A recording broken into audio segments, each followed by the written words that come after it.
如果係揀到好似林牌咁3條8咁啊，好震撼。我都想啊，得呢個最靚。大家好，各位街坊，又係我黎明。今日嚟到我哋深圳市寶安車管所，幫我哋街坊出3架車個牌。首先呢，一架小米 Ultra， 一架哈弗大9，仲有一架彎喺嗰邊嘅雲朵保陣雲朵。咁呢，我哋而家就入到排隊嘅流程。入到嚟車管所咧，首先要打個蛇餅，打完呢個蛇餅咧，就會入到去 check 車區，阿 Sir 就會幫我哋驗車。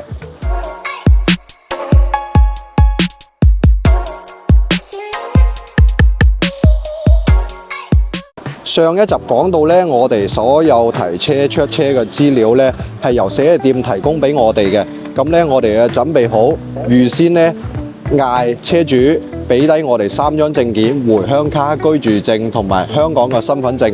我哋嚟到現場有專人幫我哋排隊攞籌，出晒所有嘅 check 車 file。然之後咧，我哋會將呢份 check 車嘅 file 放喺部車入邊，就等待阿 Sir 到時會拎呢份資料對晒部車所有嘅配置，跟住咧去驗車。驗車通過咗之後咧，我哋會入到大廳揀牌。亦都可以線上減牌嘅，咁咧等下我哋會全流程話晒俾各位街坊知，我哋係點幫客戶辦質量指標、深圳牌、減牌、出車嘅。首先咧，內地驗車新車上牌咧，就必須要反光牌同埋馬騮衣嘅。咁咧，我哋擺喺地上，每一架車都會原廠配備好嘅。跟住咧，警察叔叔咧就會過嚟check部車嘅車輛有冇加裝過、改裝過各樣情況。check 車通過咗咧，我哋就可以進入到下一個流程，入去大廳揀牌噶啦。等下就入去揀牌噶咯，大佬。係啊。如果係揀到好似林牌咁3條8咁啊，好震撼。我都想啊。哎呀，我就經黎師傅去教咗我去網上選咗牌嘅。咁就首先就有呢個50次嘅呢個隨機嘅機會啦。咁啊，但係咧，我同我太太商量過就唔得。有啲我都覺得 OK 嘅號碼，但係咧佢話太多4。咁就唔中意。咁啊，跟住之後就自選咧，就選咗10幾個，仲有5個，即係有20次機會噶嘛。我選咗10幾次都唔啱啊，算啦，我都係嚟現場揀。因為我哋入去到就睇個大熒幕咯，撳啱邊個就篤邊個。正常咧，車管所現場嘅 number 咧，有時運氣好啲啊，佢肯定會有靚 number 嘅。好似我早2日咁咧，就幫一個客戶揀咗一個2條6嘅，仲有一個揀咗個808嘅，都 OK 嘅嚇。第一入去我哋咧就用啲彩數去揀翻比較靚嘅 number 啦，我就分多點運氣給你。多謝，聽天由命啦，我哋大家。咁啊，希望睇到呢條片熒幕前面嘅觀眾，如果到時揀牌，都希望大家可以揀到個好車牌啊。OK。咁咧，我哋就而家警察叔叔就喺度 check 緊車噶啦，就去 check 緊車。佢首先咧會對晒部車嘅5個 number， 嗱，佢一個一個咁對，然之後咧再 check 部車原廠合格證上面嘅外觀係咪會有尾翼啊，係咪會有大胎鈴啊，係咪會有其他加裝改裝嘅嘢啊，佢會 check 清楚。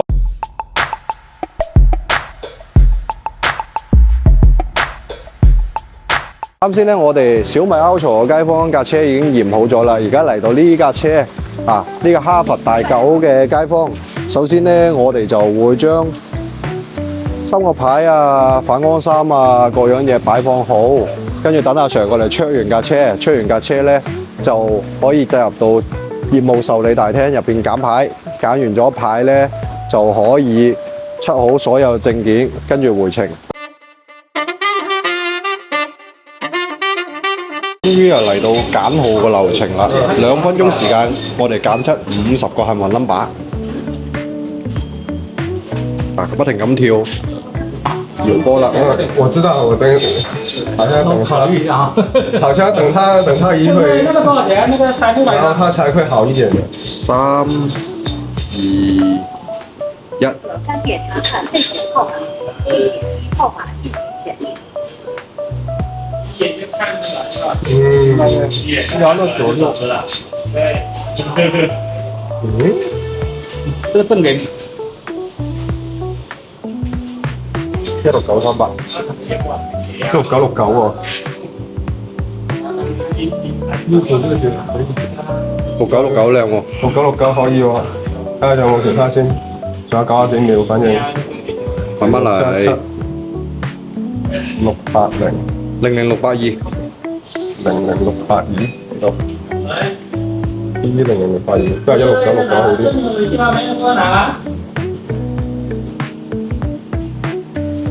2484好多全數字喎。係啊，好多全數字喎，16969都好，16969得呢個最靚。 23341又唔靚。有冇啲年號嗰啲咧？7890 46829。 798有冇798？冇798。12463冇啦，16969。 16969係靚嘅，完美啊！係呢個啦，都冇其他啦。確認咯，最睇睇啦，就31秒。係啦30秒，请尽快完成前号。 46829，係呢個啦。唔俾建議你啦，反正每個人嗱16969。好啦，選定咗呢個號碼啦。影張相啦。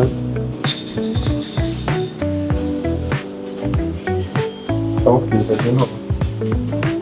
OK 噶啦，咁樣咧，我哋成套流程咧就已經完成噶啦。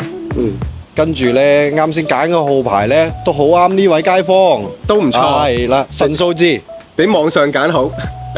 跟住咧，我哋就等下會教埋所有客戶點樣申請深圳牌嘅指標。我用邊種方法喺網上幫大家快速5分鐘內申請到一個指標嘅。係啦。 咁我哋就翻去先啦。而家嚟講到呢，我哋點幫街坊出到深圳上牌嘅增量指標？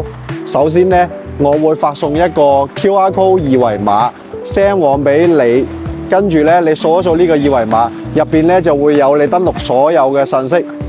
然之後呢，你提供回鄉證、居住證、駕駛執照呢3樣證件俾我哋，然後呢，我哋就會填寫好所有資料。 跟住呢，大概喺5分鐘內就會出一條驗證碼，係由深圳交通 send 往俾你嘅。你提供呢條驗證碼俾我呢，就出到噶啦。跟住呢，審批最快係10日內會出到指標。如果呢10日內出唔到呢，大概呢仲會等一個週期，大概20日。基本呢1個月內會出好晒所有增量指標俾客戶嘅，全程免費。